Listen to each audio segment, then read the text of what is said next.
All right. I'm on a mission to be the first person to front squat more than they deadlift. So let's get after it. Let's go.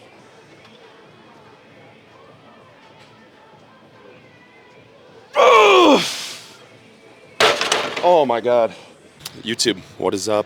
We are back with another video. Today, we got every minute on the minute cleans. We got that 20 for 20 challenge that we were doing with the snatches. We got day one of that with the cleans. A little delayed because of our last week's schedule. We're gonna start the week off strong with the cleans. Tomorrow we'll rep some upper body. Wednesday, we got Lockin coming into town and we're gonna hit a snatch session with him and get after snatches there. This should be a banger of a training week, so pretty pumped for that. So let's start it off strong. Let's go. All right, kind of bypassed all the warm-up sets. We were just hitting some power cleans into it. Shoulders feeling a little creaky, so hopefully that stays up. But again, this is a pretty light percentage. It's 70% that we start with. We had 70% for 5 reps. We had 5 kilograms. We hit that for 5 reps. We had 7.5 kilograms. We hit that for 5 reps. And then it's 5 open reps as long as we continue to get it. Again, goal is to go for 20 for 20 every minute on the minute. Let's rip. Let's go.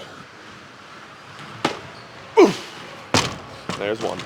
With the Subtronics this weekend, 2 nights in a row, absolutely phenomenal. But we are feeling recovered. We were going to bed at like 5 a.m. and waking up at like 2 p.m. for like 3 days straight. So recovered a little bit from that, but body's feeling pretty good actually. We're going to total degenerate this weekend, staying strong with the diet. A little too much music in the veins and embracing the wubs just a little bit, but it was a phenomenal concert. Gonna plug and play some of those wubs into this next rep. Let's go. Oof. Let's go. Goal is to power everything. Just gonna keep working on that power. It's been feeling good. Shoulders, again, a little cranky on that catch. I really got to continue to work on the front catch because as I get heavier, really starts to pull that thing forward and it feels a little cranky, I think, but feeling pretty good otherwise. I brought up Subtronics because I was kind of asked a question about like God and my thoughts on religion. And I truly do believe EDM concerts and music in general is the closest that I personally get to God, right? And I made this post on Instagram, but it's like everybody has a God. Everybody believes in something, whether it's fame, money, a religion, a divine entity, whatever it is. Like, and there are certain things that you can believe in that lead to a happier, more fulfilled life. And there are others that probably get you lost a little bit. And I think that's why there's a lot of ancient rules and the religion is there in the first place to kind of keep human nature from believing in things, worshiping false idols that we should worship.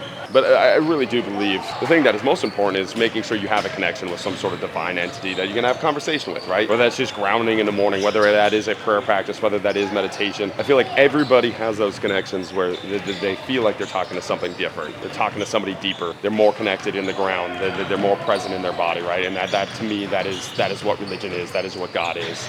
And I think the more we can focus on those connections and not focus so much on what is our religion, what is our church, but how many touches do we get and how do we ourselves find that for ourselves? And for me, it's through music. I think that's what really matters, especially in our day and age where that connection has been severed pretty hard. So, all right, let's stop yapping. Let's get another rep. Oof.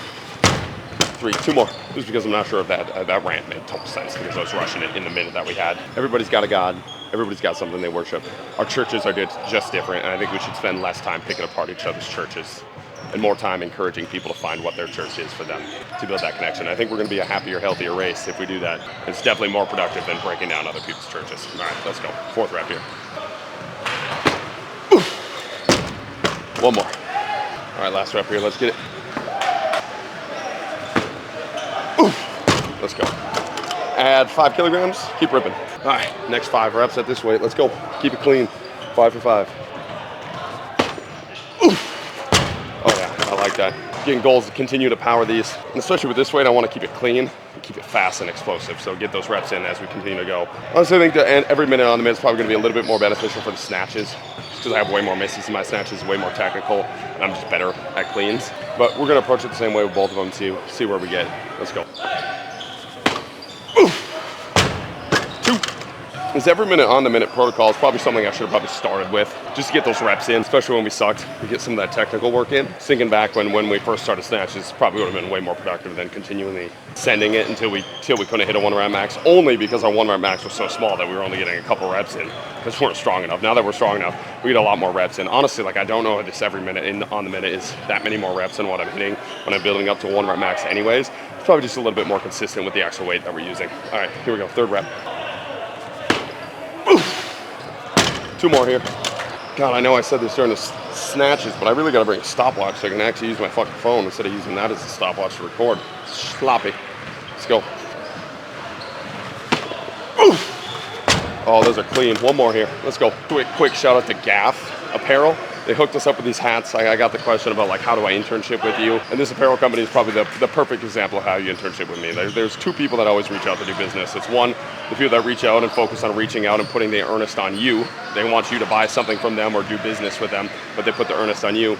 And then the second type is the people that ask for an address, a date, something like that. Then they send you the product and they set it up, right? And that's how they start the relationship. And I do business with the second type of person 100% of the time and 0% of the time with the first type of person, right?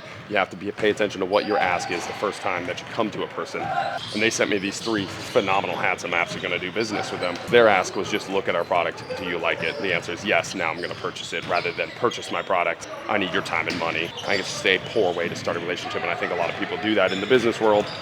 It's not super productive, so be a little bit smarter with that. Shout out to Gap for these sick ass hats. We're gonna get a bunch of them online, and it's a good business model. All right, last one here. Let's go. Boom. Nice. All right, gotta add a 10. Hit 5 more. 10 for 10 so far. All right, 5 it this way. Let's rip. Then we start to get opens. Here we go. Kept it a little bit higher. Let's go. Second rep at this way. Let's get it. Let's go. I really desperately need a chalkboard. I think this is our 3rd rep here. Let's get after it. Here we go. Let's go. 2 more. Actually really liking the feel of how the bar is kind of flying up right now, but that shoulder is definitely going to be cranky if we go crazy on the open sets. So I'll probably stay a little conservative on the open sets, but we'll see when we get there. Probably meet edit out and hit something I shouldn't. Let's go. One more. A little sloppy there. All right. Last rep here, then we get to the open sets. Let's go. All right, let's start pushing it. All right, first open. Let's go. 16 for 16. Let's get it. Catch it a little bit higher. Let's go. Oh, shit's cardio by the time you get your weights changed. It's time to go again. God damn. Let's get it. Belting up. Here we go. 17 for 17. Catch the side.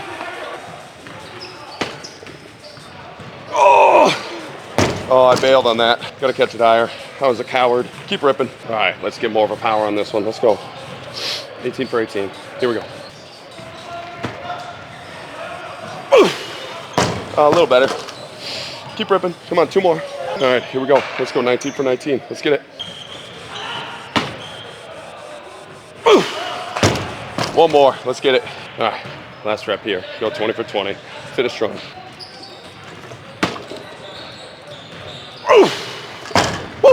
Let's go. Pretty sweet little 20 for 20 day. Good little baseline to build off of as we go forward. Got a little heavier than I thought. Shoulder's a little cranky. My first time cleaning since the last time we did the shoulder and we were really sending it. I think a little back offs on the clean, work a little technique, work some powers a little better. Let's get to some front squats. Let's go. All right, had to move for the old person class, but we're gonna build up to a 5 rep max here on these pin front squats, building up that position that we suck at in the cleans. Hopefully get a little stronger there. These are gonna suck. Let's get after it.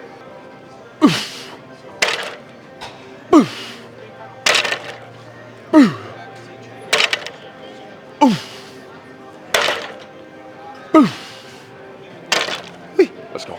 So I got the question in the Q&A asking about my favorite forms of conditioning, if it's steady state, if it's high intensity. And honestly, I like to condition as close to the sport as possible. It's one of the things where I stay pretty sport specific with my athletes. A lot of it's the personal preference. I get the general qualities of building up the conditioning aspect with some of the circuits and some of the bike work and some of the tempos. And it's all better than nothing, absolutely. But honestly, I've done all of those things that we used to do 4-quarter Fridays. We used to do a ton of aerobic conditioning. And we get to our first practice and absolutely fucking die, and it was one of the hardest things we ever did, right? It's because that conditioning aspect is so energy system dependent, but also movement dependent, right?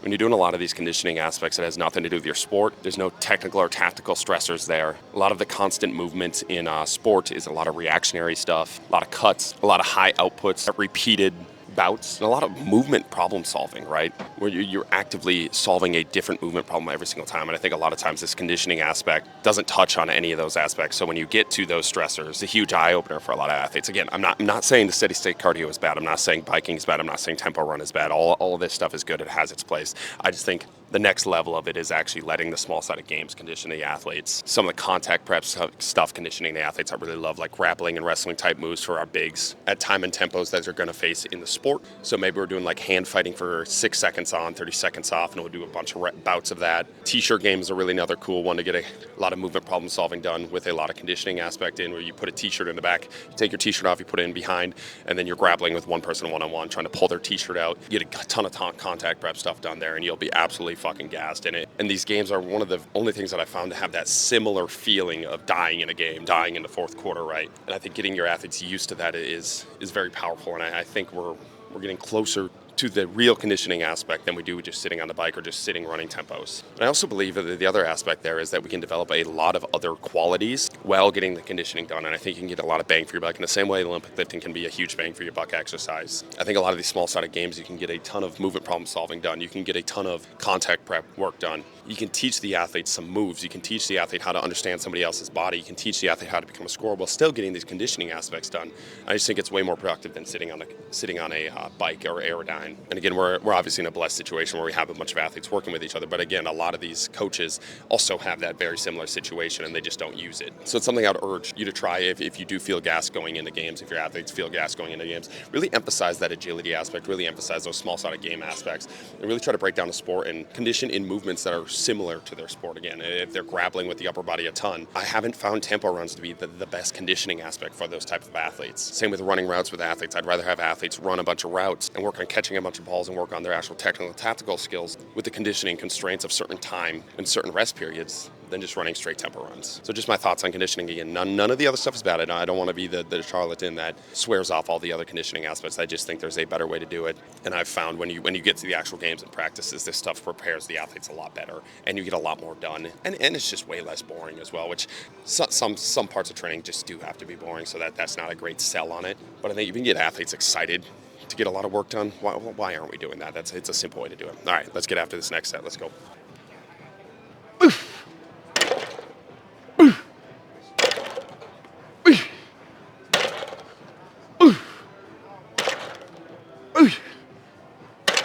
Those are feeling pretty good.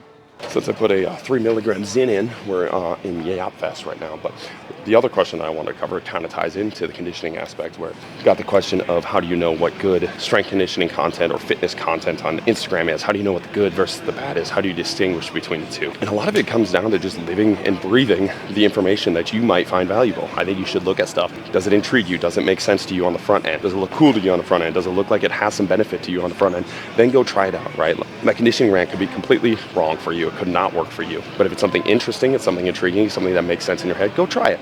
Run it for 3 weeks, run it for 4 weeks. Go into your camp with that, see how you feel. And if you feel better, and you're moving better and you're performing better, then it was probably good information. And if you're not, let's look into why, right? And if you are, let's look into why, right? And I think that's how you develop your own philosophies, is you try out all of this information on the front end, you test it out, you live that N of 1, and you come up with the philosophies. And again, just because it didn't work doesn't mean it was bad information, right? Like just develop why it's bad information, and stop looking for these handout answers that are just written right in front of you, right?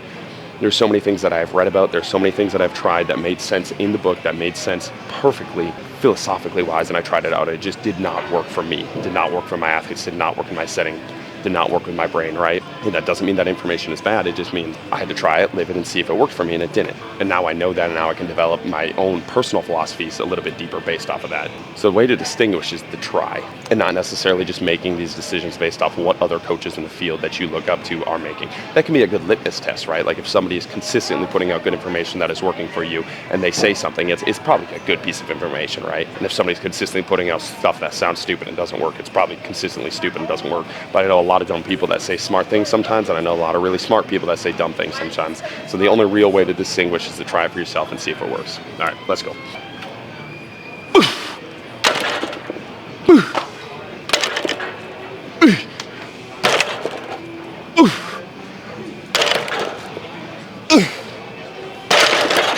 All right, we're gonna cut down on the yapping and get after this. Let's get it.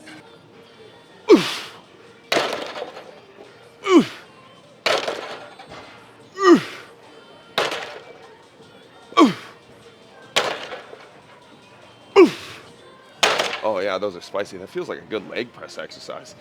Just driving through the ground. I like those. Let's keep ripping. All right, start pushing some weight here. Let's get it.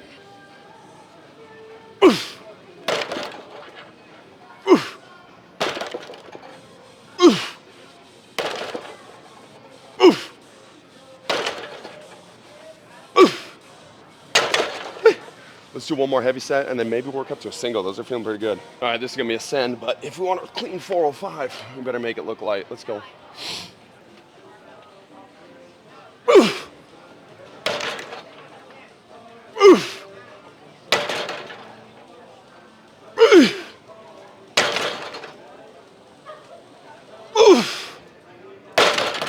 Ooh, one more.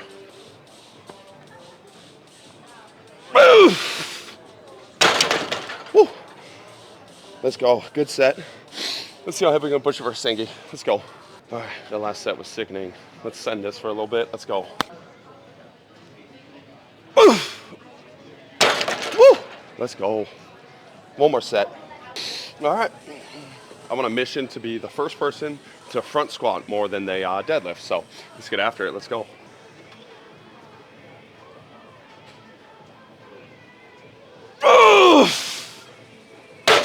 Oh my God.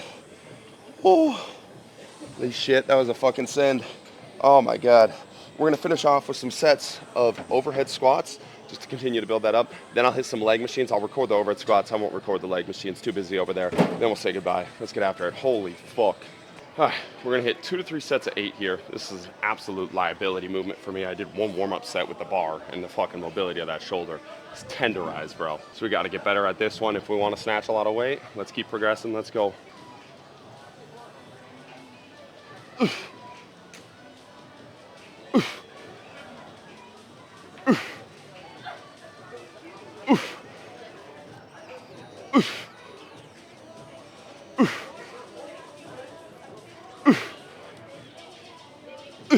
Woo!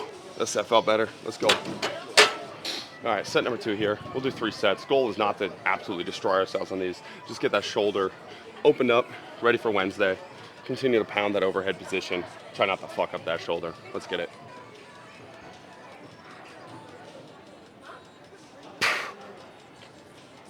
Oof. Oof. Oof. Oof.